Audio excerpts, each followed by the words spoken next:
Okay. Oh, thank you, Chairman. Sorry, I'm going backwards to the discharge of elderly patients. Yes. Yeah, having an elderly parent myself, obviously I've been in and out with my mother. I find a lot of time is wasted waiting for pharmacy for the drugs to come up. It could be 4 or 5 hours, and surely, if that can be improved on, you'll move them on a lot quicker.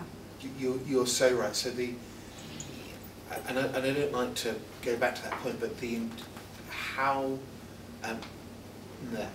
we have a discharge lounge. So what has tended to happen is that when people wake up, they'll wait for breakfast to come to them, then they'll perhaps go to the toilet, have a shower or wash, and then get dressed, and then wait to leave the hospital. And actually what we're signaling is, if people are going home, why don't we get them up early and get them into the discharge lounge and give them breakfast in the discharge lounge? Absolutely. And then they can sit in there and wait for transport and get the drugs can come down to the discharge lounge, and you know, the individual is mobilised, ready to go, and everything's a lot slicker. Yeah. Instead of sitting in the bed, waiting and waiting and waiting. And as you'll know, there's a lot of waiting in hospitals, which is inefficient use of the your capacity in the bed. So, yeah. So whilst we can do really grand things, you can create very complex systems.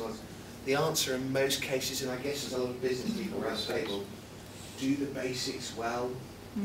Yeah. If you do the basics well, then you're running a tight ship and it's efficient. It's good for the customer and it's good for staff and it's good for the business. If you don't do the basics well, then actually there's no point trying to do the really complex stuff. No, that's right. There's a lot of grumpy people waiting. Then they have a go at the nurses, and the nurses are trying to pacify them. And then the junior doctor goes walk about, and you can't find the sign off the TTOs, and so do the basics well. That's right. And that's, if we just did the basics well and we moved all those people, we would suddenly free up 30 to 40 beds just like that.